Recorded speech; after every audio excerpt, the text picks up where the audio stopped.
Welcome to Shri చక్ర news బులెటిన్ల ముందుగా headlines. Jammu Kashmir ముఖ్యమంత్రి ఒమర్ అబ్దుల్లా మరోసారి ప్రధాని మోడీని ప్రశంసించారు.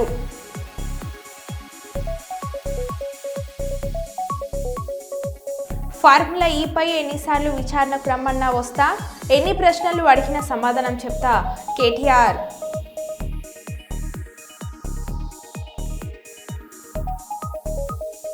బీఆర్ఎస్ మాజీ ఎమ్మెల్యే సుంకే రవిశంకర్ ఇంటిపై కాంగ్రెస్ కార్యకర్తల దాడి.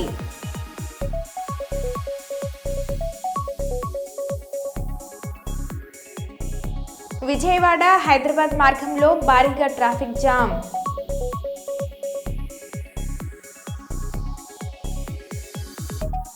కల్లు సీసాలో కట్లపాము కలకలం, కల్లు దుకాణాన్ని ధ్వంసం చేసిన స్థానికులు.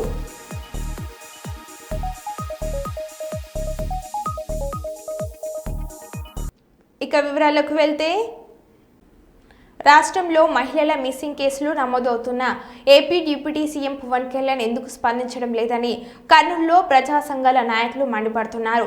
కర్నూలు అంబేద్కర్ భవన్లో కర్నూలు జిల్లా కల్లూరు మండలం నాయకల్ గ్రామంలో భారతి అనే మహిళ మిస్సింగ్ పై ప్రజా సంఘాల ఆధ్వర్యంలో రౌండ్ టేబుల్ సమావేశం నిర్వహించారు. జనవరి 1వ తేదీన భారతి అనే మహిళ మిస్సింగ్ అయి 17 రోజులు అవుతున్నా పోలీసులు, జిల్లా అధికారులు ఎటువంటి సమాధానం ఇవ్వడం లేదని వారు ఆరోపించారు. ఎన్నికల ముందు డిప్యూటీ సీఎం పవన్ కళ్యాణ్ మహిళ మిస్సింగ్ కేసు ఎక్కువ అవుతున్నాయని, రక్షణ కల్పిస్తామని గాలి మాటలను అన్నారు. ఇప్పుడు ఎందుకు నిలబెట్టుకోవడం లేదని వారు విమర్శించారు. తక్షణమే ఈ కేసుపై కూటమి ప్రభుత్వం సమాధానం ఇవ్వాలని, కేసును ఛేదించాలని డిమాండ్ చేశారు. నాయకల్ గ్రామము కల్లూరు మండలం పరిధిలోని నాయకల్ గ్రామంలో 1వ తేదీ సుమారు 12 గంటల సమయంలో మంగళి భారతి అలియా శ్రీలక్ష్మి అనే అమ్మాయి అందరి నీవా కాలువలో దూకింది అని చెప్పి స్థానికుల కథనం. దానిపైన పోలీసు వాళ్ళు కూడా అదే విషయాన్ని చెప్తా ఉన్నారు. అయితే ఇంతవరకు ఈరోజు 17వ రోజు అయినప్పటికీ భారతి బాడీ ఎక్కడ కూడా కనిపించలేదు. బాడీ కనిపించకపోవడంతో పలు అనుమానాలు దారిస్తూ ఉన్నాయి. మరో ముచ్చమారి సంఘటన గుర్తెరుగుతుందేమో అని చెప్పి మేము అనుకుంటున్నాం. భారతి యొక్క బాడీని మాయం చేసినారని చెప్పి, లేదా కాల్ చేసినారా, పూర్తి చేసినారా అని చెప్పి మాకు అనుమానం. కాబట్టి అక్కడ మంగళి రాఘవేంద్ర అనే ఒక అసాంఘిక శక్తి మహిళల పట్ల అసభ్యంగా ప్రవర్తిస్తూ మహిళల లొంగ తీసుకునే నేచర్ ఉందని చెప్పి గ్రామస్తులు చెప్తున్నారు.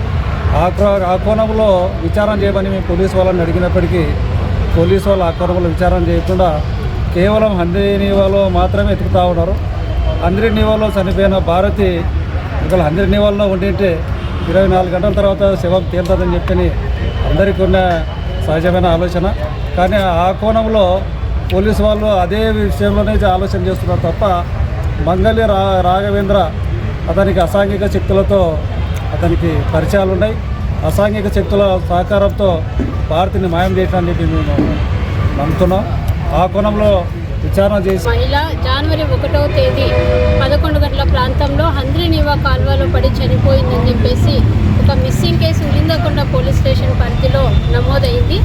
అయితే ఆ రోజు అంటే జనవరి 1వ తేదీ చనిపోయిన అమ్మాయి, కరువులో పడిన అమ్మాయి, ఈరోజు జనవరి 17వ తేదీ అయినప్పటికి కూడా ఇప్పటికి కూడా అమ్మాయి శవం ఎక్కడ ఉంది అనేది పోలీసులు తేల్చలేకపోతున్నారు. దాని మీద ప్రజా సంఘాలు, మహిళా సంఘాలుగా మాకు ఉన్నటువంటి చాలా అనుమానాలని డిఎస్పీ గారికి, అలాగే తాలూకా సిఐ గారికి కూడా మేము తెలియజేయడం జరిగింది. సిఐ గారు అలాగే ఎస్ఐ గారు కూడా మేము ఇన్వెస్టిగేషన్ చేస్తూ ఉన్నాము, వెతుకుతూ ఉన్నాము అని కాలయాపన చేస్తూ కేసును నీరు గారుస్తున్నారన్నది మా ఆలోచన. ఎందుకు అని అంటే, ఒకవేళ అమ్మాయి నిజంగా కాలువలో పడి చనిపోయి ఉంటే ఈ రోజుకైనా డెడ్ బాడీ తేలి ఉండాలి. ఇంతవరకు తేలలేదు. పైగా అక్కడ ఊళ్ళో మేము ఫ్యాక్ట్ ఫైండింగ్ కమిటీగా వెళ్ళి విచారించినప్పుడు గ్రామస్తులు చెప్పిన విషయాలు ఏమి అంటే, అక్కడ భర్త రవికుమార్ అనే వ్యక్తి చాలా ఇన్నోసెంట్ అని చెప్తూ ఉన్నారు. అదేవిధంగా రాఘవేంద్ర మీద చాలామంది చెప్పిన మాట ఏమి అంటే, అతనికి ఉమనైజర్ అని, అమ్మాయిలను వేధిస్తాడని, గతంలో కూడా అతని వల్ల ఒక కుటుంబంలో ఉన్నటువంటి భార్యాభర్తలు చనిపోయారని, ఇంకొక మహిళ పట్ల కూడా అతను అసభ్యంగా ప్రవర్తించాడని, ఆ నేర చరిత్ర రాఘవేంద్రకు ఉంది అని గ్రామస్తులు చెప్పడం జరిగింది. మేము ఆ కోణంలో మీరు ఎందుకు ఇన్వెస్టిగేషన్ చేయడం లేదు సార్ అంటే, చేస్తున్నాం అంటూ ఈ రోజు వరకు కూడా ఆ అసలు ఏం జరిగిందనే వాస్తవాన్ని పోలీసులు బయట పెట్టట్లేదు. దీని విషయమే మేము జిల్లా అధికారి అయినటువంటి కలెక్టర్ గారిని కూడా సంప్రదించడం జరిగింది. సార్కి చెప్పిన తర్వాత డ్రోన్ కెమెరాస్ పెట్టి వెతికించామన్నారు. అయినప్పటికీ కూడా ప్రయోజనం లేదు. మా ఆలోచన ఏమంటే ఇది ఒక మరో ముచ్చుమరి కేసుగా దీన్ని మారుస్తున్నారేమో అనేది మేము అనుకుంటున్నాం. ఎందుకంటే క్రైమ్ మహిళల్ని చంపి నీళ్ళలో వేయడం, లేదంటే మహిళలు చనిపోయినారు, మిస్సింగ్ అయినారని చెప్పడము, దాని తర్వాత డెడ్ బాడీలు కనిపించకపోవడము, దీన్ని న్యాయం చేయడం, ఇది గతంలో కూడా చాలా జరిగాయి. మేము రాష్ట్ర ప్రభుత్వాలను కూడా మేము ఓటు అడుగుతూ ఉన్నాం. గతంలో కూడా 30,000 మిస్సింగ్ కేసులు మహిళల మీద జరిగినాయి అని ఆ రోజు ఏదైతే డిప్యూటీ సీఎం గారు చెప్పినారో, ఇప్పుడు డిప్యూటీ సీఎం హోదాలో ఉన్న పవన్ కళ్యాణ్ గారికి మేము చెప్తా ఉన్నాం. ఆయన కనీసం మొన్న వచ్చినారో అప్పుడు ఆయన దృష్టిలోకి ఈ విషయం రాలేదా అని మేము అడుగుతా ఉన్నాం.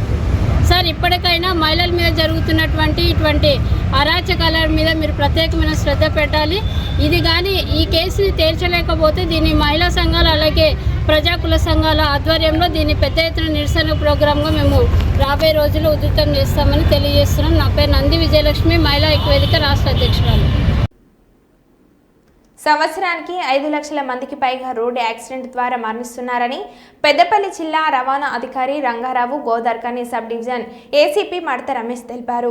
జాతీయ రోడ్డు భద్రతా మాసోత్సవంలో భాగంగా పెద్దపల్లి జిల్లా గోదార్కనిలో శుక్రవారం రామగుండం లారీ యజమానుల సంక్షేమ సంఘం కార్యాలయం ఆవరణలో Ramagundam motor vehicle inspector Santosh Reddy ఆధ్వర్యంలో నిర్వహించిన జాతీయ రోడ్డు భద్రతా మహోత్సవంలో ముఖ్య అతిథిగా జిల్లా రవాణా అధికారి ఏసీపీ పాల్గొని రోడ్డు ప్రమాదాల నివారణకు వాహనాల యజమానులు పాటించాల్సిన ట్రాఫిక్ నియమాలను వివరించారు. ఈ సందర్భంగా వారు మాట్లాడారు. మెసేజ్ కానీ ఏ తెలియని వాటికి కూడా ఓటీపీ అడిగినప్పటికీ కూడా, లేకుంటే బ్యాంక్ నుంచి వచ్చినా, లేకుంటే వేరే ఏ రకమైన వాట్సాప్ కానీ, లేదంటే టెలిగ్రామ్లో కానీ, ఈ రకరకాలైన యాప్ల నుంచి వచ్చిన ఏ లింకులు కానీ పెట్టినారనే దాన్ని కూడా ఒక్కసారి గమనించి చూడండి. ఎందుకంటే మీకు ఇంటర్మీడియట్ చదివే పిల్లలు, 10th క్లాస్ చదివే పిల్లలు ఉన్నారు, మీకు మోటార్ ఫీల్డ్లో ఉన్నారు కాబట్టి ఎంత బాధ్యతగా మనం ప్రవర్తిస్తున్నాం అనే దాని మీదనే మనం యాక్సిడెంట్లను తప్పించగలిగేటువంటి అవకాశం ఉంటుంది. ఒకసారి మీరు ఆలోచించుకోండి. మీరు 10th క్లాస్ పిల్లలకి మీరు మోటార్ సైకిల్ ఇస్తారు, లేకుండా మీకున్న మోటార్ సైకిల్ 10th క్లాస్ మనం ఎవరికి ఇస్తున్నాం, ఏం చేస్తున్నాం అనేటువంటి సామాజిక బాధ్యత ఎంతో కొంత ఉండాలి. అది ఈ పక్కల మీద ఏంటంటే కాదు, మన ఇంట్లో మన పిల్లలు, మన మనవడు కొడుకు చిన్న పిల్లలు మోటార్ సైకిల్ ఇస్తున్నాం, లేకుంటే మన మోటార్ సైకిల్ తీసుకొని పోయేటప్పుడు ఎంత బాధ్యతగా పోతున్నాం, కారు మీద పోయేటప్పుడు ఎంత బాధ్యతగా పోతున్నాం. మనం మీ వెహికల్ ఒక డ్రైవర్కి ఇస్తే ఇంత పెద్ద ఖర్చు పెట్టి ఇన్స్టాల్మెంట్ పెట్టి తీసుకున్న వెహికల్ ఒక డ్రైవర్ కప్ప చెప్తున్నాం, ఒక క్లీనర్ కప్ప చెప్తున్నాం. మనం చాలా చూస్తుంటాం. మీడియా మిత్రులు అందరికీ రూల్స్ రెగ్యులేషన్స్ వాళ్ళు అందరికీ తెలుసు. తెలియని వాళ్ళు ఎవరు ఒక్కసారి చేయలేదు. ఇది రోడ్డు భద్రతా వారోత్సవాలు అని చెప్పేసి పెట్టుకున్నాయి. ఈ భద్రతా వారోత్సవాల గురించి అసలు రోడ్డు ఎక్కితే హెల్మెట్ పెట్టుకోవాలి, లైసెన్స్ ఉండాలి, ఇన్సూరెన్స్ ఉండాలి, ఇవన్నీ ఉండాలని తెలియని మిత్రులు ఎవరైనా ఉంటే ఒకరు చేయలేస్తారు. అయిపోయి మీకు కొత్తగా చెప్పేది ఏముంది, మీకు చెప్పేది ఏం లేదు. కానీ మీకు కొత్తగా చెప్పేది ఏంటి అంటే, ఒక్కసారి మీ అందరి దగ్గర ఫోన్లు ఉన్నాయి, ఒకసారి మీ ఫోన్లో ఓపెన్ చేసి గూగుల్ ఓపెన్ చేసి ఒక సంవత్సరానికి రోడ్ యాక్సిడెంట్ లోపల ఎంతమంది చనిపోతున్నారు అని ఒక్కసారి కొట్టి చూడండి. నిజంగానే కొట్టి చూడండి. దాదాపు నాకు తెలిసిన వాళ్ళు సార్ కరెక్ట్ చెప్తారేమో, 1,75,000, దాదాపు 1,75,000 మంది రోడ్ యాక్సిడెంట్లలో చనిపోతారు. If I'm not wrong, it is a correct statistics. ఒక సంవత్సరానికి 1,75,000 మంది పైగా చచ్చిపోతారు. ఇంకా ఏది దొంగలకి తర్వాత చచ్చిపోయిన సంగతి వేరే. అదేవిధంగా మీరు అదే గూగుల్లో కొట్టి చూడండి. ఇది ఒక ప్రపంచ యుద్ధంలో, ఏ ప్రపంచ యుద్ధంలో కూడా ఇంతమంది చనిపోలేదు.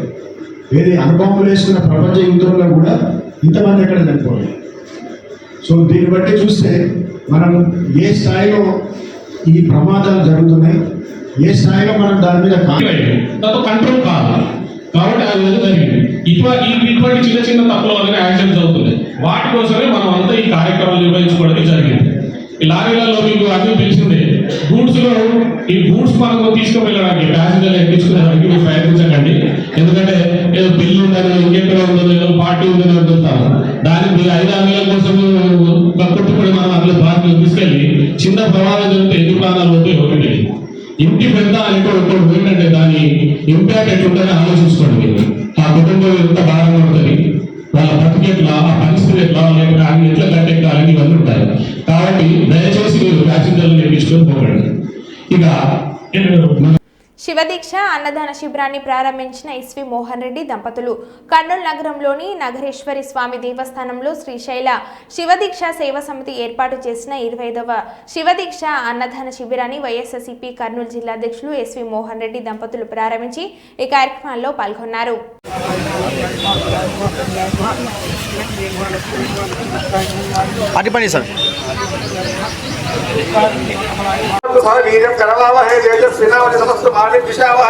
ओम शांति शांति शांति लोका समस्ता सुखिनो भवन्तु नमो पार्वती पते महादेव ఎవరు లేకుండా అక్కడ కూర్చోండి అనగా విషయాలు జరుగుతుంది అయితే తొందరపడకండి క్రమశిక్షణ పద్ధతి పాటిద్దాం మన తీర్థంలో అందరూ గుర్తుపెట్టుకోండి ఓం నమ శివాయ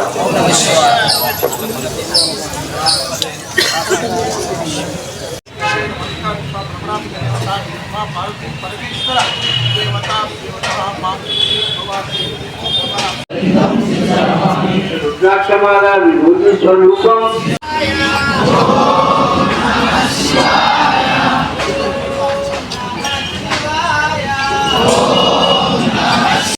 नमः सीतारामाभ्यो नमः गुरु विष्णु गुरुदेवो महेश्वरः साक्षात्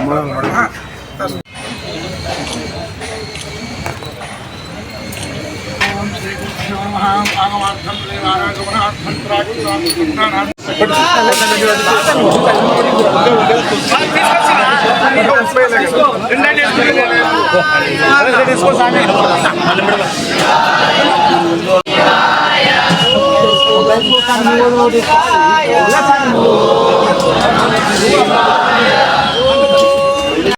దీక్షిత్ కేడం డీసీపీ జోన్ 9 ముంబై పోలీసులు ఇలా అన్నారు. నిన్న రాత్రి నిందితులు సైఫ్ అలీఖాన్ ఇంట్లోకి ప్రవేశించడానికి ఫైర్ ఎస్కేప్ మెట్ల దారిని ఉపయోగించారు. ఇది దోపిడీ ప్రయత్నంగా కనిపిస్తుంది.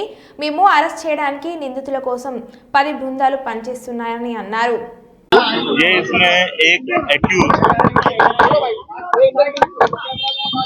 एक्टर के घर पे गया था, ऐसा इन्वेस्टिगेशन में पता चला है. फायर एस्केप का यूज करके उनके घर पे गया था, ये भी पता चला है. अभी तक के इन्वेस्टिगेशन में ये एक चोरी का अटेम्प्ट था, ऐसा हमारे इन्वेस्टिगेशन में निष्पन्न हुआ है. एक्यूज को जल्दी अरेस्ट करने की कोशिश हमारी चल रही है और एक बार एक्यूज अरेस्ट हो जाता है तो उसके बाद आगे के डिटेल ये हम आपसे डिस्क्लोज कर पाएंगे. एक एक्यूज आइडेंटिफाई हो चुका है, स्टेयरकेस का यूज किया था ये पता चला है. उस एक्यूज को अरेस्ट करने के लिए टीम्स फील्ड पर है. 10 डिटेक्शन टीम्स हैं जो अलग अलग डायरेक्शन में काम कर रही है. एक एक्यूज है, वो एक्यूज की मूवमेंट उस अपार्टमेंट में कल रात में ये इंसिडेंट के समय पे देखी गई है और उस दिशा में इन्वेस्टिगेशन चल रहा है. జమ్మూ కాశ్మీర్ ముఖ్యమంత్రి ఒమర్ అబ్దుల్లా మరోసారి ప్రధాని మోదీని ప్రశంసించారు. ఇండియా కూటమి నాయకుడు ఒమర్ అబ్దుల్లా కూడా భారత ఎన్నికల సంఘాన్ని ప్రశంసించారు. ఉగ్రవాదులు మరియు ప్రతిపక్ష పార్టీలకు గుండెల్లో మంట పుట్టించే క్షణం. కాంగ్రెస్ ప్రభుత్వం ఉన్నప్పుడు పాకిస్తాన్ని చూసిన భారత్ భయపడేది, కానీ ఇప్పుడు బీజేపీ ప్రభుత్వంలో భారత్ను చూసి ప్రపంచ దేశాలే భయపడుతున్నాయి అని అన్నారు. और आज इस बात का नतीजा है कि वजीर आला की हैसियत से मैं आज इस प्रोग्राम में शिरकत करके आपसे बात कर रहा हूं. आपने इलेक्शन वो कराए जिसमें लोगों ने बढ़ चढ़ के हिस्सा लिया और सबसे बड़ी बात ये कि कहीं पे भी धांधली की कोई शिकायत नहीं, कहीं पे भी हुकूमत के गलत इस्तेमाल की कोई शिकायत नहीं. एक भी पोलिंग बूथ पे कहीं पे रीपोल की जरूरत नहीं पड़ी. इसका श्रेय आपको, आपके साथियों को और इलेक्शन कमीशन ऑफ इंडिया को जाता है. उस दौरान आपने तीसरी भी बात की जिसको लेके लोग अक्सर बेशतर मुझसे सवाल करते हैं, मेरे साथी काबिना के, मीडिया के, यहाँ के रहने वाले. वो सवाल ये कि जनाब जम्मू कश्मीर को रियासत का दर्जा कब मिलेगा. और मैं लोगों को यही कहता हूं कि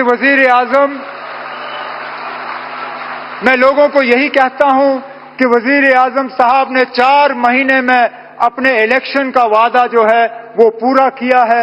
मेरा दिल ये कहता है कि बहुत जल्दी वजीर आजम साहब अपना तीसरा वादा जो योग दिवस पे आपने जम्मू कश्मीर के लोगों के साथ किया वो आप पूरा करेंगे और जम्मू कश्मीर जो है वो दोबारा इस मुल्क में रियासत की हैसियत से अपनी जगह ले। लेकिन आज इस खुशी के मौके पे वजीर आजम साहब, मैं दिल की गहराइयों से आपका शुक्रिया करना चाहता हूं कि आप इस ठंड में हमारे दरमियान आए, आपने इस टनल का इफ्तिदा किया। आज वजीर आजम साहब, आपने देखा होगा मौसम ने भी आपका साथ दिया, आसमान में एक बादल का तिनका नहीं। ठंड जरूर है लेकिन धूप की कमी नहीं।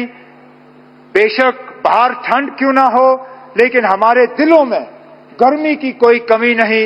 हम उम्मीद करते हैं कि इसी तरह, क्योंकि जम्मू कश्मीर के साथ आपका बहुत पुराना वास्ता रहा है, आप अक्सर बेशतर हमें याद दिलाते हैं कि कितनी बार आप जम्मू कश्मीर आए हैं और कितनी बार आप यहां रहे हैं। हम तो उम्मीद करेंगे कि बार बार आप आएं, बार बार आप हमारे दरमियान रहें और इसी तरह हमारी खुशी में शामिल हों। बहुत बहुत शुक्रिया। जय हिंद, जय जम्मू कश्मीर। ఫార్ములా ఈపై ఎన్నిసార్లు విచారణకు రమ్మన్నా వస్తా, ఎన్ని ప్రశ్నలు అడిగినా సమాధానం చెప్తా, న్యాయ వ్యవస్థపై మాకు విశ్వాసం ఉంది, తప్పకుండా న్యాయం గెలుస్తుందని కేటీఆర్ అన్నారు. సరే, ఈ కేసు విషయానికి వస్తే విచారణ జరుగుతూ ఉంది. ఇప్పుడే నేను చెప్పాను, విచారణకు ఇంకా ఎన్నిసార్లు రమ్మన్నా వస్తా, ఎన్ని ప్రశ్నలు అడిగినా సమాధానం చెప్తా, ఎన్ని రకాల పరీక్షలు పెట్టినా భరిస్తా. ఎందుకంటే నిజం నిజాయితీ అల్టిమేట్గా గెలుస్తుంది, న్యాయం ధర్మం గెలుస్తుంది. హైకోర్టులు ఉన్నాయి, సుప్రీంకోర్టులు ఉన్నాయి, లోకల్ కోర్ట్స్ ఉన్నాయి. న్యాయమూర్తుల మీద విశ్వాసం మాకుంది. ముమ్మాటికి ఈ రోజు కాకపోతే ఇంకో 4 రోజులకు వాస్తవాలు ప్రజలకు తెలుస్తాయి. తప్పకుండా న్యాయం గెలుస్తుందనే విశ్వాసం నాకుంది. సరే, ఈ కేసు విషయానికి వస్తే విచారణ జరుగుతూ ఉంది. ఇప్పుడే నేను చెప్పాను, విచారణకు ఇంకా ఎన్నిసార్లు రమ్మన్నా వస్తా, ఎన్ని ప్రశ్నలు అడిగినా సమాధానం చెప్తా, ఎన్ని రకాల పరీక్షలు పెట్టినా భరిస్తా. ఎందుకంటే నిజం నిజాయితీ అల్టిమేట్గా గెలుస్తుంది, న్యాయం ధర్మం గెలుస్తుంది. హైకోర్టులు ఉన్నాయి, సుప్రీంకోర్టులు ఉన్నాయి, లోకల్ కోర్ట్స్ ఉన్నాయి. న్యాయమూర్తుల మీద విశ్వాసం మాకుంది. ముమ్మాటికి ఈ రోజు కాకపోతే ఇంకో 4 రోజులకు వాస్తవాలు ప్రజలకు తెలుస్తాయి. తప్పకుండా న్యాయం గెలుస్తుందనే విశ్వాసం నాకుంది. సంక్రాంతి పండుగకు దాదాపు 30 వంతు నగర ప్రజలు పల్లెలకు వెళ్లారు. కుటుంబ సభ్యులతో సంతోషంగా పండుగ జరుపుకొని తిరిగి నగర బాట పట్టారు. దీంతో విజయవాడ హైదరాబాద్ రహదారిలో వాహనాల రద్దీ విపరీతంగా పెరిగింది. నల్గొండ జిల్లా చిట్యాలలోని మదర్ డైరీ సమీపంలో జాతీయ రహదారి రైల్వే అండర్ పాస్ కింద లారీ చిక్కుకుంది. దీంతో రోడ్లపై వందలాదిగా కార్లు, లారీలు నిలిచిపోయాయి.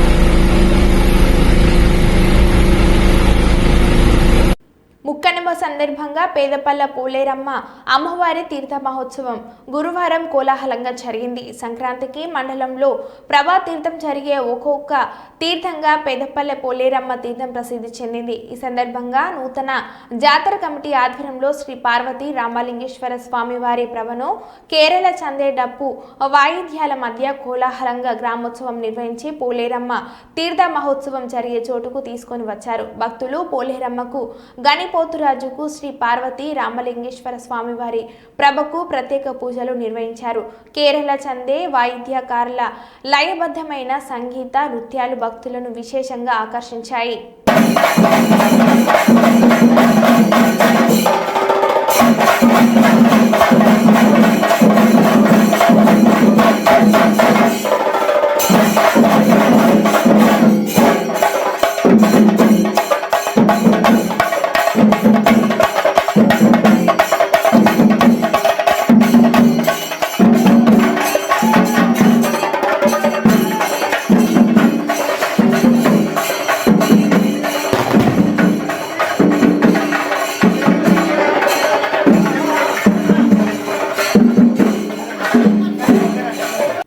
మకర సంక్రమణ పుణ్యకాలాన్ని పురస్కరించుకొని పంచాహిక దీక్షతో 7 రోజుల పాటు నిర్వహించబడే సంక్రాంతి బ్రహ్మోత్సవాలలో 6వ రోజైన గురువారం శ్రీ స్వామి అమ్మవార్లకు విశేష పూజలు నిర్వహించబడ్డాయి. తర్వాత శ్రీ స్వామివారి యాగశాలలో శ్రీ చండీశ్వర స్వామివారికి ప్రత్యేక పూజాదికలు జరిపించబడ్డాయి. అనంతరం పూర్ణాహుతి, కలశోద్వాసన, త్రిశూల స్నానం, మహాదాశీర్వచనం జరిపించబడ్డాయి. పూర్ణాహుతి కార్యక్రమంలో శాస్త్రోక్తంగా నారికేలాలు, పలు సుగంధ ద్రవ్యాలు, నూతన వస్త్రాలు మొదలైన ద్రవ్యాలను హోమగుండంలోకి ఆహుతిగా సమర్పించి యాగ పూర్ణాహుతి కార్యక్రమాన్ని పూర్తి చేయడం జరిగింది. అనంతరం వసంతోత్సవం జరిపించబడింది. వసంతోత్సవం తర్వాత చండీశ్వర స్వామికి పుష్కరిణిలో శాస్త్రోక్తంగా అవబృంద స్నానం నిర్వహించబడింది. ఈ కార్యక్రమంలో కార్యనిర్వహణాధికారి శ్రీ ఎం శ్రీనివాసరావు, ప్రధాన అర్చకులు, స్థానార్చకులు, అధ్యాపక వేద పండితులు, అర్చక స్వాములు, సంబంధిత అధికారులు, సిబ్బంది పాల్గొన్నారు.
కల్లు దుకాణాన్ని ధ్వంసం చేసిన స్థానికులు.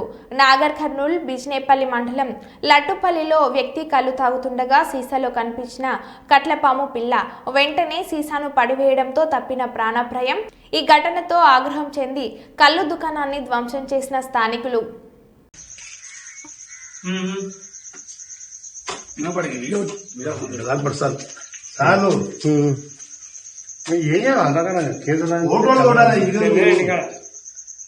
మనది వేరే ఆటదండి.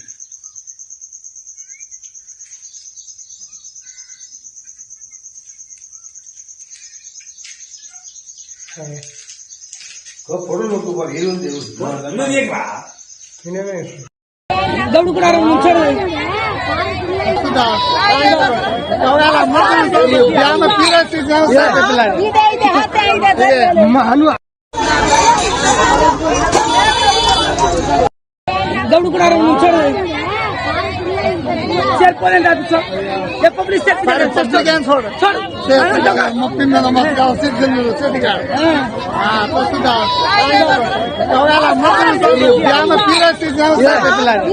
మరో బులెటిన్లో మళ్ళీ కలుద్దాం. Stay tune.